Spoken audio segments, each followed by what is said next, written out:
Hello YouTube! So, new video, and it's a warrior. I played all the characters already, not all the ascendancies, but I tried all the characters, and I was thirsting for some mace melee action again, and I also wanted to try how it feels to play with the shield, because I was starting on a warrior, in the early access I was starting as a warrior, but I didn't really try shields at all. So I told myself that I wanted to try shields, how it basically feels, and I also wanted to make a tanky character, and that goes like hand in hand with the shield, right? And yeah, one thing about the build, it's really tanky. It's insanely tanky. I recommend watching the gameplay portion of the video. I'm gonna put in the what's he called, the basically the fourth floor boss of Sanctum.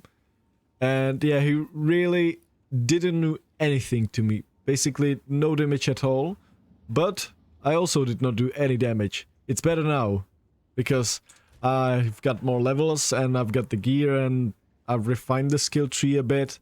So it's better now, but yeah, when I was doing the the Sanctum on level 78, it really didn't feel that good, like damage-wise, but I was tanky, so 1 point checked for me, right?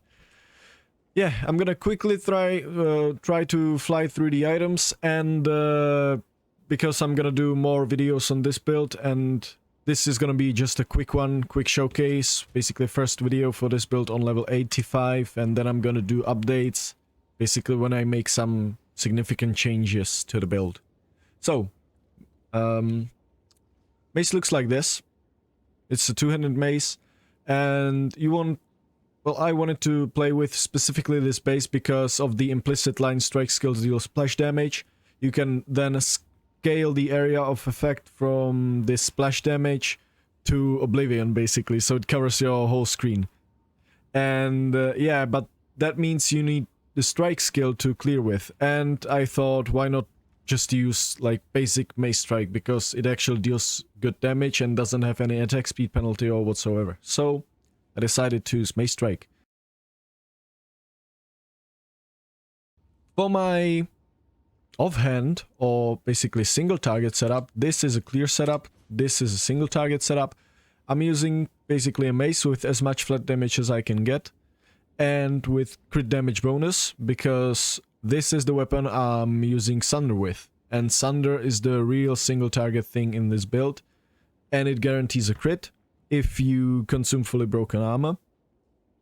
And that's the reason why I went basically full physical, really not trying to scale as much fire, even though practically I would say on every slam mace build you're using Infernal Cry anyway, so it might be worth it to scale fire damage also, but yeah, I try to be mainly physical, so the weapon looks like this. And yeah, for the offhands, shields. Well, this is really annoying. Do you guys also get these whispers? So basically offering you can buy some currency for real money? Nah, no thank you. I'm reporting them all for spam and putting them on my ignore list. Clear DND. Alright. Sorry for that. Yeah, so the shields. I initially wanted to use one of those unique shields. And what is it called? I can't remember the name, but it's the blue one that gives you lucky block, right? And I figured out that I actually need strength and resists to make my gearing and life a bit easier, so I went with shield that basically has just strength, physical damage reduction, and cold resist. Got this one, and as much life as I can get. Got this one for 20x, I think. So, probably no one really wants to play with shields that are just red. I don't know. And my specification weren't that hard, right? It's just, essentially, it's just strength, life, cold res, and physical damage reduction. That's all what I wanted to have. Yeah, I'm using this one for for clearing. And basically, similar one for bosses. And why why they are so similar, you might ask. It's because I actually needed a lot of cold rest, so I basically bought identical shield to keep my cold resist even on bosses, right? So yeah, the shields are the same. Using Thrill Steel for the movement speed and attack speed. Using Moria Invictus.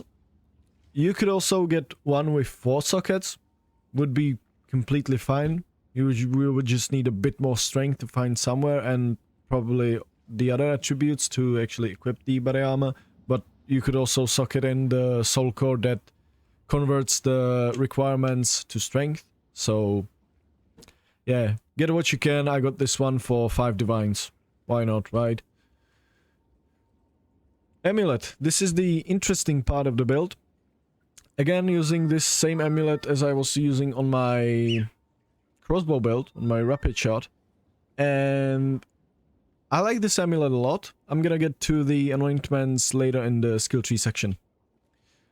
Rings. Whatever. Resists. I wanted to get at least one with physical damage leached as life because I'm blood magic. And resists life. If you can, a bit of physical is nice. Always nice, but whatever, right? Get what you can.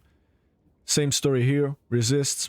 Ideally, you would probably want to get strength on rings because you can quality them up with your attribute catalysts, and combined with ingenuity, they give you a shit ton of strength, right? So ideally, you would get 2 rings with a lot of strength. For the gloves, I needed at least 1 roll of accuracy, so I'm kept. And stats, dexterity, or strength. Depends on you, because you need at least some dexterity to wear Moria Invictus. And yeah, resist life. Ideally armor base.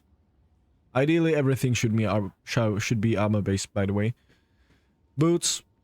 As much movement speed as you can. I would say minimum 30 as always. Life if you can, armor if you can, resist, strength. That's it. Pretty simple gear here.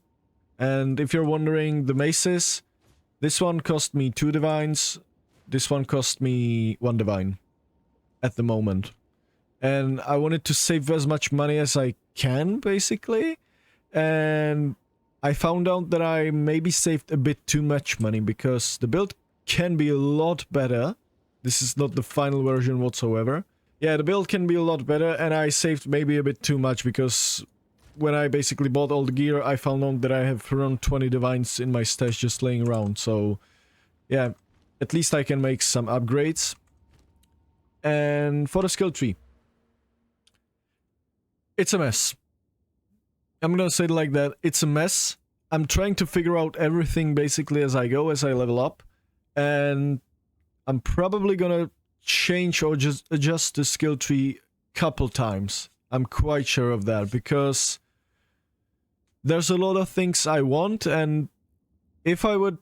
ideally, I would need like level 120 to get all of the things I want. But the only thing that I really should tell you here... By the way, I'm gonna put a max roll link for the skill tree into the description. And I should cover these anoints. So, the anoints on amulets are Polymathy, Shattering Blow, and Overwhelm. Overwhelm is, I believe, this... yeah. Overwhelm is this one, just for stun build-up and damage. Polymathy I literally need it, because I wouldn't be kept on strength, because I'm Giant's Blood. And Giant's Blood triples the attribute requirements of your weapons. So, in this case, I had to basically anoint Polymathy to get strength. And so it's Polymathy anointed, it's Overwhelm anointed, and it's also Shattering Blow. It's this one. Break 50% armor on heavy stunning an enemy. And since basically my ascendancy is Warbringer and I can break armor below 0, if you get basically break armor over 100%, so on bosses, let's say you have a boss scenario, and if you heavy stun him with this node, you break 50% of their armor, right? But if you get modifiers like these, break increased armor, if you would get 100% increased armor break, that means you would break 100% armor on heavy stunning an enemy. And if you get over that, since you're a Warbringer with imploding impacts, you can break armor to the negative, right? So the more armor break you get, basically, ideally you would get to, what is it, 200% increased armor break. So you basically break the armor twice and basically turn the armor around, right? So if you would have 200% armor break and heavy stun an enemy with this node, you would, if the boss would have, I would say, let's say 10,000 armor, you would break his armor to have minus 10,000 armor, right? If my math is correct right now. I don't know, but you get the point, right? The more the better, right?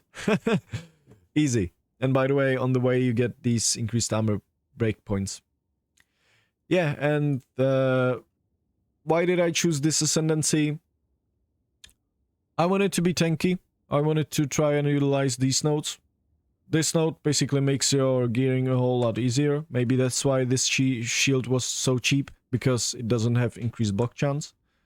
I'm getting it from this. Even if this shield would have 45 block chance %, it wouldn't matter because it would still have 40 because this overwrites it, right? So yeah, you don't need, basically, you can have 1 block chance on your shield and this makes it 40, right? Easy. And this, I'm still testing this, if this is worth it, because with it, it's probably worth it, right? But with it, I currently have 49 block chance. Without it, I have like 73, something like that. And I'm testing it, and actually, if I wouldn't be using these 2 points, I would put them to Jade Heritage. I tried this once. It's kind of fun. It's kind of fun. Can help you, but it can also kill you. I wouldn't recommend really pressing this button in the maps when you're surrounded by enemies, because they basically hit you all the time. You're stunned. You've got this huge life pool from the Jade form, right?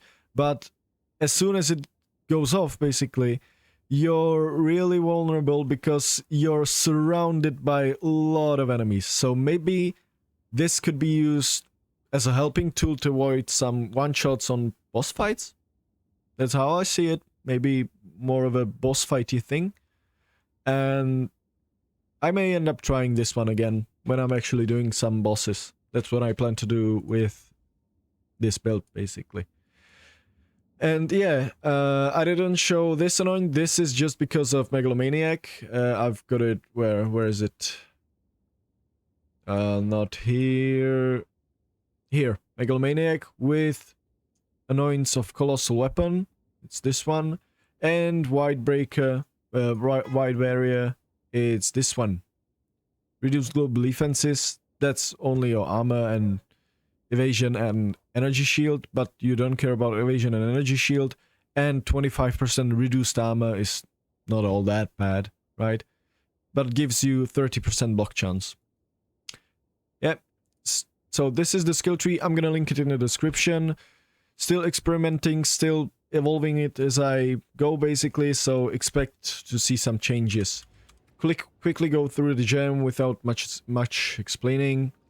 So Mace Strike for clearing with Overpower, Heavy Swing, Brutality, Magnified Effect. Sunder with Upheaval, Fist of War, Close Combat, Conk Effect, and Super Critical. And if you're wondering, currently my crit damage bonus is 676%. Pretty impressive. Hammer of the Gods.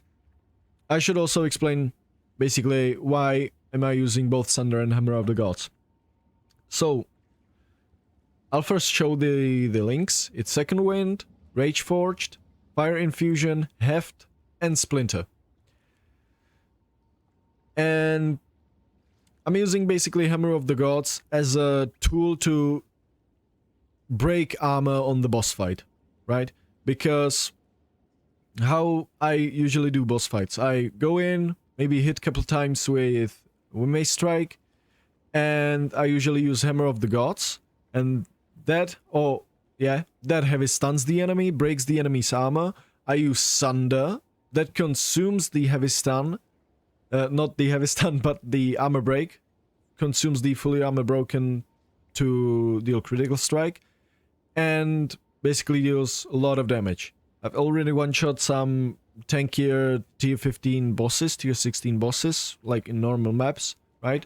But if the first Sunder wouldn't kill the boss, I also use Hammer of the Gods again to break the enemy's armor again, because Hammer of the Gods deals so much armor, and if you combine it with Splinter, which breaks for 15% of physical damage dealt, and this 10% of the hit damage dealt, that basically makes it that your Hammer of the Gods basically fully breaks the enemy's armor even without heavy stunning them, because it deals a lot of damage. So, and that means you can, right after you Hammer of the Gods, use Hammer of the Gods, you can right after that use Sunder again if the boss isn't dead already, right? Yeah. Also, Solar Orb with Fire Exposure, Strip Away, Persistence, and Font of Rage. Just something you press on bosses. That's it. Infernal Cry with Premeditation, Raging Cry, Ingenuity. You press this basically on maybe tankier rares on bosses again. Seismic Cry with Enrage War Cry, Dazing War Cry, and Murderous Intent. Again, basically just on bosses. And also you need to keep in mind that this actually counts the power of only the enemies that are heavy stunned. So you first need to heavy stun the enemy to get the exerted attacks effect. Basically the aftershock, right? So ideally you first heavy stun the enemy, then you Seismic Cry, and then you do Sunder, because you would do basically 2 Sunders. The Sunder would do aftershock. Shield Charge. I highly recommend this one. I didn't know it's that good, but I was on the first warrior I was trying to play with Stampede, and the Stampede had this thing I really hated, this whole path thing where you would hit basically some rock or stone and it would bounce you to completely different direction than you wanted to go. Shield Charge doesn't have that. And at the end of a shield charge I recommend to dodge roll. Yeah, and shield charge is linked with Bludgeon, Stomping Ground, Maim, and Martial Temple to make the cast time faster. As you can see, it's noticeable. Yeah, for the auras, using Berserk. You could also use Herald of Ash for clearing, but I am too lazy to do the gem swap. But yeah, Berserk, currently not much of a use for that, except on bosses, because while mapping I'm not basically generating all that much rage. So on bosses it helps, it certainly helps, because I'm generating a lot of rage from my Warcry posts. And Overwhelming Presence linked with Cannibalism and Precision. Cannibalism is the the real carry here, and I needed Precision to get some accuracy, because as you can see, wait, is this the where's Sunder? Yeah, 97% chance to hit. Without it I'm at 88, and that's not all that great. I've heard something about your hit chance being basically 100% if the enemy is really close to you. I don't think I believe that. I honestly can't even remember where I heard that. Probably in some kind of a video, but yeah, I don't believe it. I'm just sticking to trying to get 100% basically. And Scavenge Plating, since you're breaking armor even on bosses basically all the time. Yeah, for more armor. Basically 70% more armor linked with Physical Mastery, but currently Physical Mastery does nothing, almost nothing, right? Maybe a bit of Thorns. Yeah, you don't care about Thorns. Maybe you could actually link it with Chance to Bleed or something to...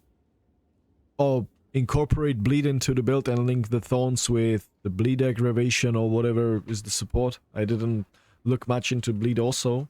So, yeah, this is basically the build for now. And I'm gonna do more updates. Enjoy the gameplay. For now, Thank you very much for watching. Like and subscribe if you like the video, and bye bye, exiles. At least until I die. That's high. There's high probability of that. Come, Taljali. I shall enact your fate. Time to finish this! I'm not building any stun. This only ends one way.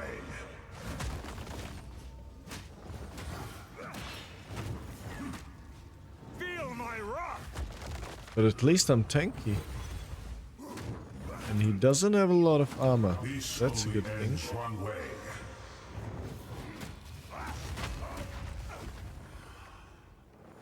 This only ends one way. So it seems I can basically tank everything.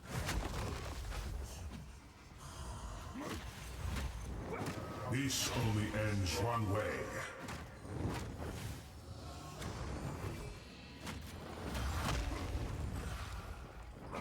This only ends one way. I know that this only ends one way. Jesus. He dodged it again.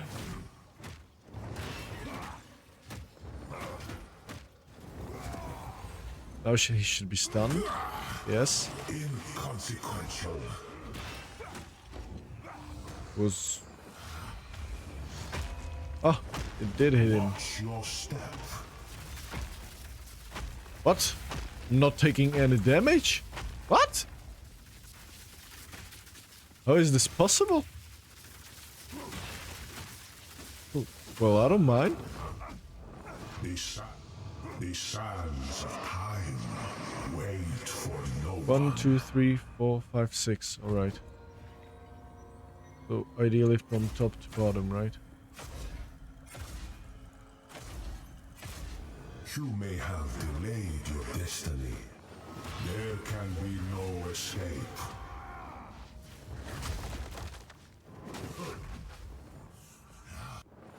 This only ends one way. You are not in control. The slowest Sunder possible. This only ends one way.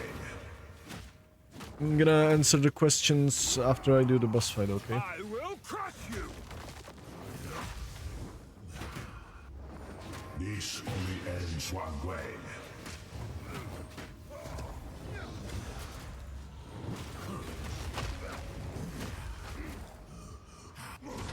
You are not in control.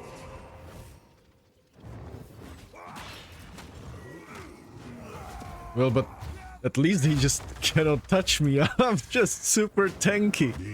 That's actually funny. I'm so tanky that he does nothing to me. Literally nothing. Your faith binds you. Just look at this.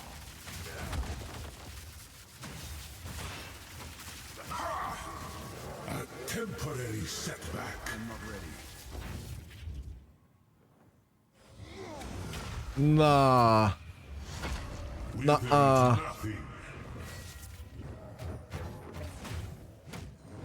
This only ends one way. You fucker.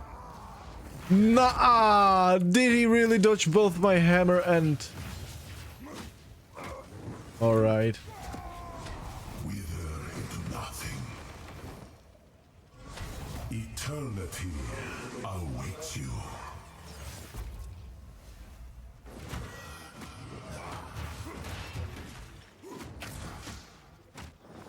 There can be no escape.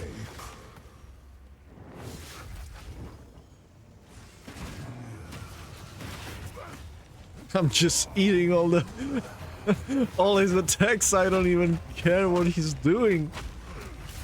The sands of time Alright. wait for no Need to one. focus on this one. 1, 2, 3, 4, 5, 6. Right. 1, 2, 3, 4. Fuck. Did they even nerf this mechanic? You possess. Rid yourself of your delusions. Come here, boy! Drop the hammer on his head. Oh yeah, it was such a good one. There is no more left to challenge me here. Great. Great. So I did finish it. On my super scuffed ZDPS build. Level 80. Fresh level 80. Made 2 levels in the Sanctum. I'm surprised that I did it. My damage just sucks, but apparently I'm super tanky. And this was with all of these boons, with all of these more damage and less monster life boons. And I've also got relics for boss damage taken.